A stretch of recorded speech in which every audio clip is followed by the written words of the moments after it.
Pour créer mon site internet WordPress professionnel, je vais commencer par déposer un nom de domaine et l'héberger. Donc ce que je vous recommande, c'est de le faire chez OVH, qui est le leader européen de l'hébergement, donc ce qui vous garantit de la disponibilité et de la sécurité. Donc pour ça, il suffit de saisir www.ovh.com dans ma barre d'adresse, ce qui me permet d'arriver sur leur site. Première étape, je vais vérifier la disponibilité du nom de domaine que je souhaite déposer. Donc imaginons que je sois intéressé par démo-wordpress. Vous voyez que automatiquement OVH me propose les extensions qui sont disponibles. Donc le .com n'est pas disponible, par contre le .fr l'est, ça me convient parfaitement. Je clique sur commander. Sur cette page, OVH m'indique que je peux éventuellement déposer d'autres extensions, donc le .org ou .cc, éventuellement aussi créer d'autres noms de domaine. Rien de tout ça ne m'intéresse, je clique sur continuer. Ici, sur les deux options qui me sont proposées, je vais sélectionner les gratuites, donc le DNS classique et l'offre Gold. Vous pouvez, si vous le souhaitez, cliquer sur les liens, en savoir plus des autres options pour voir quelles sont les différences. Mais à ce stade, pour démarrer, c'est ce qu'on vient de faire est largement suffisant. Et enfin, vous allez choisir le niveau d'hébergement que vous souhaitez, donc qui s'appelle soit perso, soit pro, soit performance, et qui coûte 1,99€ par mois à 9,99€ par mois. Les différences portent essentiellement sur le nombre de comptes email, l'espace disque, les capacités des bases SQL. Dans la grande majorité des cas, le niveau perso est largement suffisant, ce qui signifie que pour être propriétaire d'un nom de domaine professionnel et pour être hébergé sur un niveau de serveur de qualité, ça ne vous coûte que 2€ par mois, donc grosso modo 24€ hors taxe par an. Je ne vais pas dire que c'est gratuit, mais c'est quand même vraiment pas cher pour bénéficier de toutes les prestations et de tous les services qui sont associés à cet hébergement. Donc je vais sélectionner dans mon cas le niveau perso. Là aussi, je préfère pour le moment, je ne vais prendre que les options qui sont incluses et qui sont gratuites, et je vais cliquer sur continuer. J'arrive ici sur la prévisualisation de ma commande. Donc j'arrive bien à un total de 23,88€ par an. Le nom de domaine m'est offert la première année, mais me coûtera 6,99€ de plus l'année prochaine si je souhaite le renouveler, plus la TVA. Ça me donne un total de 28,56€ à payer pour pouvoir bénéficier de ces services. Je clique là également sur continuer. À moins que vous ne vous soyez déjà client d'OVH, auquel cas vous cliquerez sur vous êtes déjà client, mais dans la plupart des cas, vous cliquerez ici sur vous êtes un nouveau client. Vous allez renseigner vos informations, donc avec prénom, nom, le pays dans lequel vous vous trouvez, si vous êtes un particulier ou une société, votre adresse, le code postal,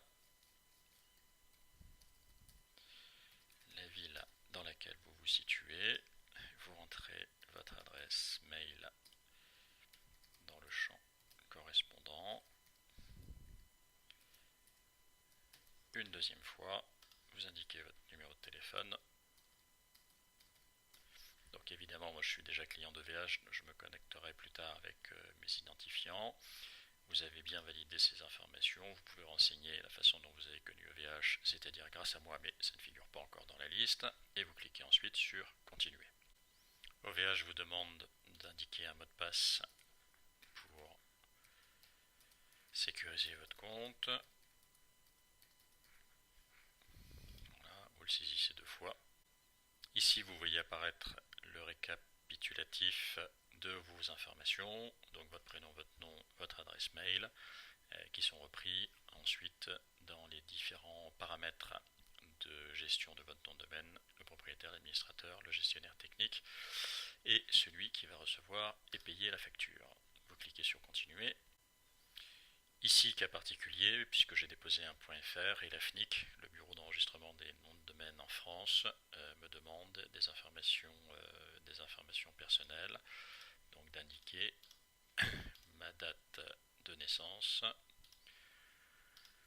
Ce n'est pas la bonne, je vous rassure, ma commune, ou je ne vous rassure pas, ma commune de naissance, ce n'est pas la bonne non plus, et son code postal, tac, je clique sur continuer, oui je suis résident d'un État membre de l'Union Européenne. En fait, ces informations vont être très importantes si vous devez transférer votre nom de domaine chez un autre hébergeur qu'OVH à un moment donné. Donc, évidemment, moi je rends des informations fantaisistes pour l'exercice, mais vous devez impérativement saisir les bonnes informations vous concernant, c'est très très important. Une fois que tout ça est fini, je clique à nouveau sur continuer. OVH vous propose un certain nombre de contrats, de conditions particulières, de contrats relatifs au nom de domaine, etc. Une fois que vous en avez pris connaissance, vous cliquez sur « J'ai pris connaissance des contrats » et je les accepte, et vous cliquez à nouveau sur « Continuer ». Vous arrivez ici sur votre bon de commande. Votre nom de domaine est bien déposé, enregistré pour une période de 1 an et de 15 jours. Vous avez l'ensemble des prestations qui sont reprises ici. On arrive bien à un total de 28,56 € que vous pouvez régler par carte bancaire, par PayPal ou ultérieurement par chèque virement ou par mandat. Donc imaginons que vous souhaitiez bénéficier des services d'hébergement et de gestion du nom de domaine dès maintenant. Vous réglez par carte bancaire en entrant vos informations de paiement et en validant ici. Voilà, maintenant que ma commande est terminée, j'ai accès à mon interface d'administration chez OVH. Je vais aller tout de suite cliquer ici, donc l'accès aux sections hébergement, à laquelle je peux accéder également par le menu qui est en haut à gauche. Une fois sur la page de gestion de mon hébergement, donc je suis bien sur un hébergement mutualisé qui est de catégorie perso. Je vais descendre sur Service Web Gestion des modules, je clique dessus. Je clique ensuite sur Ajouter, puis je clique sur WordPress 3. Ici, extrêmement important, OVH me propose d'enregistrer, donc de créer le module WordPress, soit sous un nom de domaine qui serait internet-sécurité.com/wordpress.3, soit sur le nom de domaine pour lequel je suis en train d'installer ce module WordPress, donc son nom de domaine propre, qui serait donc internet-sécurité.com. Donc évidemment, ce que vous devez sélectionner, c'est vraiment cette option-là, à la fois parce que ça vous donne une adresse qui est beaucoup plus propre, et ensuite parce qu'elle sera bien mieux prise en compte par les moteurs de recherche qu'une adresse avec une extension comme celle-ci. Donc je valide. Voilà, donc j'ai un message qui me dit que le module va être installé et que je vais recevoir le mot de passe par mail. Donc ça se fait très rapidement. Connectez-vous à votre boîte mail et de façon à récupérer les identifiants qui vont permettre de vous connecter à l'administration de votre site WordPress. Voilà, vous avez reçu par email vos identifiants de connexion, ce qui signifie que votre site WordPress a été installé. Vous avez reçu 2 liens, donc un qui comporte donc avec votre nom de domaine suivi de wp pour wordpress-login.php et le deuxième lien sans cette extension. Donc celui qui comprend le wp-login.php va vous permettre de gérer les contenus de votre site. Donc il suffit de rentrer les identifiants que vous avez reçus dans votre email. Donc en général c'est l'identifiant est admin et le mot de passe que vous avez reçu. Vous cliquez sur se connecter. Une fois connecté, vous arrivez sur le tableau de bord de WordPress qui comprend un certain nombre d'informations, dont la possibilité de créer des articles, des médias, des pages, de gérer les commentaires et de gérer les extensions. Donc tout ça, vous le verrez, notre seconde vidéo qui explique comment mettre en forme le contenu de votre site WordPress.